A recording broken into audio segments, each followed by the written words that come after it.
کہ حضرت جریش جو تھے بہت بڑے اللہ کے ولی تھے، بہت بڑے اللہ کے ولی گزرے ہیں۔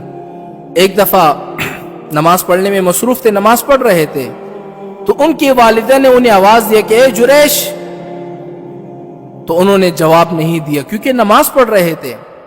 والدہ بار بار آواز دیتی رہی، بار بار آواز دیتی رہی، تو آخر میں انہوں نے سلام پھیرا، جا کر والدہ کے سامنے حاضر ہوا۔ والدہ نے پوچھا کہ میں تم کو کب سے بلا رہی ہوں، تم کیوں نہیں آئے ابھی تک؟ فرمایا میں تو نماز پڑھنے میں مشغول تھا، نماز پڑھ رہا تھا، سلام پھیر کر فوراً آپ کے پاس آیا ہوں۔ تو اس کی اماں کو غصہ آیا ہوا تھا، اس نے اسی وقت اس کو بددعا دے دی، لا یمتہ حتی تنظر الی وجہ من المثال۔ کیا بددعا دی کہ اے جریش، اللہ تعالیٰ تم کو اس وقت تک موت نہ دے جب تک تو کنجریوں کی منہ نہ دیکھ لے۔ بس ماں کی بددعا تھی جو کہ لگنی تھی، چونکہ یہ قاعدہ ہے، ایک اصول ہے، یاد رکھنا، یہ ایک اصول ہے، حدیث شریف میں آتا ہے کہ 3 لوگوں کی دعا ایسی ہے جو کبھی رد نہیں ہوتی، وہ کبھی واپس نہیں جاتی۔ ایک ہے مظلوم کی دعا، ایک مسافر کی، اور ایک والدین کی دعا۔ ان کی دعا فوراً قبول ہوتی ہے، ان کی دعا رد نہیں ہوتی۔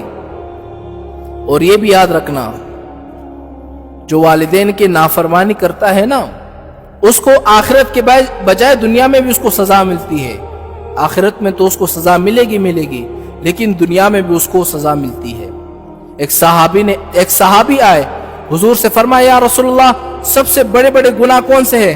حضور نے فرمایا سب سے پہلا بڑا گناہ جو ہے الاشراک باللہ، اللہ کے ساتھ شریک ٹھہرانا، دوسرا والدین کی نافرمانی کرنا، تیسرا سب سے بڑا گناہ یہ ہے کہ جھوٹی گواہی دینا۔ حضرت جریش جو تھے، میں بھی واقعہ ذکر کر رہا تھا، ایک مرتبہ اپنی عبادت خانے میں بیٹھے ہوئے تھے، عبادت میں مصروف تھے۔ چونکہ والدین کی بددعا یاد رکھنا، والدین نے کیا بددعا دی تھی؟ اللہ تعالیٰ تمہیں اس وقت تک موت نہ دے جب تک تو کنجریوں کی منہ نہ دیکھ لے، یہ بددعا یاد رکھنا والدین نے کی۔ اب وہ عبادت کرنے میں ایک دفعہ مشغول تھے، اپنے عبادت خانے میں بیٹھے ہوئے تھے، تو اس علاقے میں ایک بڑی حسین و جمیل عورت تھی،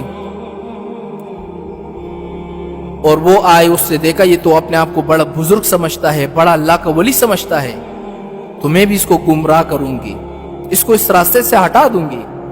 وہ عورت آئی اس بزرگ کے پاس، اس کی عبادت خانے میں، اور ان سے کہا کہ حضرت میں عبادت کرنا چاہتی ہوں آپ کے عبادت خانے میں۔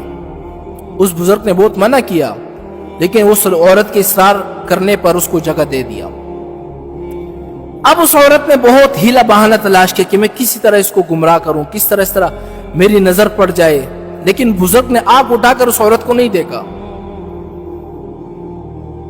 تو عورت کو غصہ آ گیا کہ یہ بزرگ تو مجھے دیکھ بھی نہیں رہا، تو اس نے جا کر ایک چرواہے سے اپنا تعلق جوڑا، اور جب اس کا حمل ٹھہر گیا تو شہر میں آ گئی اور لوگوں سے کہا کہ دیکھو، جس کو تم نے اپنا بزرگ سمجھا ہوا ہے، اپنا پیر سمجھا ہوا ہے، اس سے میرے ساتھ زنا کیا ہے۔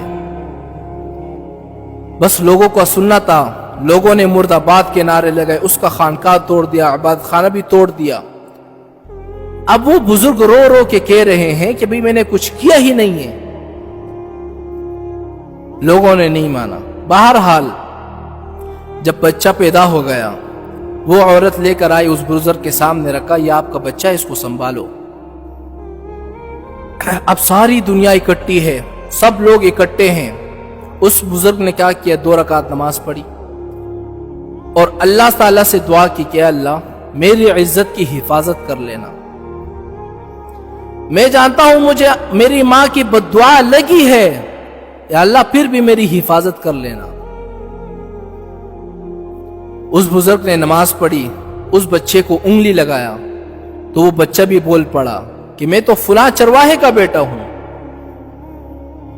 اب لوگ شرمندہ ہو گئے کہ ہم نے کیسے الزام لگایا، لوگوں نے پھر سے خانقاہ بنایا، پھر سے۔ تم کہنے کا مقصد یہ ہے کہ والدین کے منہ سے اگر دعا نکل گئی تو قبول ہو جاتی ہے، یاد رکھنا۔